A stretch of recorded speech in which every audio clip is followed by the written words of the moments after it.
SLST 2025 একাদশ দ্বাদশে যারা ওয়েটিং ক্যান্ডিডেট আছো তাদের অনেকে মনে প্রশ্ন যে ওয়েটিংদের কাউন্সেলিং কবে নাগাদ হতে পারে, সাধারণত কবে শুরু হওয়া উচিত, আমি সে নিয়ে আলোচনা করছি। এবং পাশাপাশি বলবো ওয়েটিংয়ে থাকা বিভিন্ন সাবজেক্টে কোন ক্যাটাগরির ক্যান্ডিডেটদের ডাক পাওয়ার বা চাকরি পাওয়ার চান্স সবচেয়ে বেশি, সে নিয়ে আলোচনা করছি। এবং ইডাব্লিউএস সিট যেগুলো ফাঁকা পড়ে থাকবে সেগুলো কি জেনারেল সিটে কনভার্ট হবে, আমি এই নিয়ে একটা ভিডিও অলরেডি পোস্ট করেছিলাম কয়েকদিন আগে, সেখানে একটা ভুল তথ্য দিয়ে ফেলেছি, আমি তার জন্য আন্তরিকভাবে দুঃখিত বা ক্ষমাপ্রার্থী। তো সঠিক তথ্য কোনটা আমি আজ এই ভিডিওতে ডিসকাস করছি। প্রত্যেকে চ্যানেলটা সাবস্ক্রাইব করে দিও এসএসসি এবং পিএসসি গুরুত্বপূর্ণ আপডেট পাওয়ার জন্য। প্রথম বলি যে ওয়েটিং ক্যান্ডিডেট যারা আছো তার বেশ লম্বা লিস্ট আছে বিভিন্ন সাবজেক্টে। এবারে তাকে বলে রাখি যে ওয়েটিং এর মেয়াদ কত। সাধারণত ওয়েটিং লিস্টের মেয়াদ থাকে 1 ইয়ার, 1 বছর। সেখানে সংশ্লিষ্ট সরকার কিন্তু সেখানে মনে করলে 6 মাস এক্সটেন্ড করতে পারে, অর্থাৎ রাজ্য সরকারের অনুমোদন ক্রমে সেটা 1.5 বছর হচ্ছে কি সময়সীমা থাকে এক্সপায়ার হয় এই ওয়েটিং ক্যান্ডিডেট।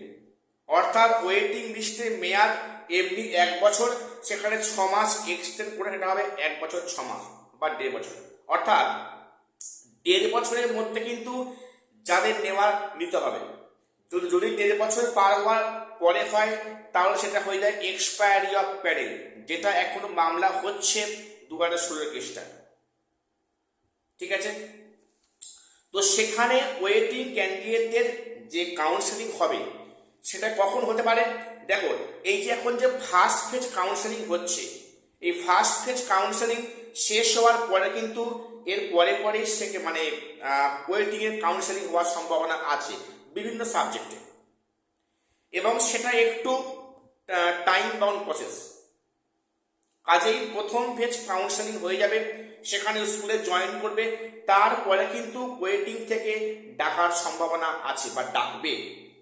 এবার একটা বিষয় যে কোন ক্যাটাগরি ক্যান্ডিডেটদের এবারে ওয়েটিং থেকে চাকরি বেশি হবে, সেটা হচ্ছে উত্তর হবে ফিমেল ক্যাটাগরি। যেহেতু এবারে মাল্টি র্যাঙ্কিং হয়েছে, এখানে ফিমেল ক্যাটাগরির চাকরি পাওয়ার চান্স সবচেয়ে বেশি। তোমরা দেখবে যে বিভিন্ন কিন্তু সাবজেক্টে ফিমেলে অনেক দূর থেকে চাকরি পেয়ে যাবে যারা ওয়েটিংয়ে আছো। কাজেই যারা ওয়েটিংয়ে আছো বি হোপফুল, বি পজিটিভ। এবারে বলে রাখি ইডাব্লিউএস যে সিটগুলো ভ্যাকান্সি পড়ে আছে সেগুলো কি হবে। দেখো, যেটা মানে খবরটা পেলাম সেটা হচ্ছে কি যে ইডাব্লিউএস সিটগুলো ফাঁকা পড়ে থাকবে সেগুলো কিন্তু কম্বাইন্ড মেরিট লিস্ট আকারে সেগুলো মানে বন্টন করা হবে, এবং সেই বন্টনটা হবে কোথায়, এই যে ওয়েটিং লিস্ট থেকে। অর্থাৎ এক্সপায়ারি অফ প্যানেল থেকে যেগুলো ফাঁকা পড়ে থাকবে সেই কটা চাকরি কিন্তু ওয়েটিং থেকে হবে। অর্থাৎ ওয়েটিংয়ে সেখানে কম্বাইন্ড লিস্ট আকারে সেই ভ্যাকান্সিটা পূরণ করাবে। অর্থাৎ যেগুলো মানে ইডাব্লিউএস ভ্যাকান্সি পড়ে আছে সবটাই কিন্তু ওয়েটিংয়ের জন্য বরাদ্দ আছে, এখানে কম্বাইন্ড মেরিট আকারে এটা প্রকাশিত হবে বিভিন্ন সাবজেক্টে। অর্থাৎ এখানে ইডাব্লিউএস সিট ফাঁকা পড়ে থাকবে না, এগুলো ওয়েটিংটা পূরণ করছে। অর্থাৎ এক কথায় বলতে গেলে কিন্তু ওয়েটিংদের এবার ডাক পাওয়ার সম্ভাবনা খুব বেশি। অনেক কারণ রয়েছে, সেখানে মাল্টিপল র্যাঙ্কিং, নন জয়নিং, সেখানে অ্যাবসেন্ট কেস কাউন্সেলিংয়ে ইত্যাদি, প্লাস ইডাব্লিউএস এই যে ভ্যাকান্সিগুলো ফাঁকা আছে সবই কিন্তু ওয়েটিং থেকে চাকরি হবে। কাজেই বিশেষ করে যারা ফিমেল আছে ওয়েটিং, তারা তো অনেক দূর পর্যন্ত চাকরি পাবে, এটা পরিষ্কার। কাজেই যারা ওয়েটিং আছো বি পজিটিভ, বি হোপফুল, সবাই আশাহত করো না, প্রত্যেক আশা রাখো, বি পেশেন্ট, ধৈর্য রাখো। তো এটুকুই আপডেট দেওয়া ছিল। সবাই চ্যানেলটা সাবস্ক্রাইব করে দিও এসএসসি পিএসসি গুরুত্বপূর্ণ নিউজ পাওয়ার জন্য।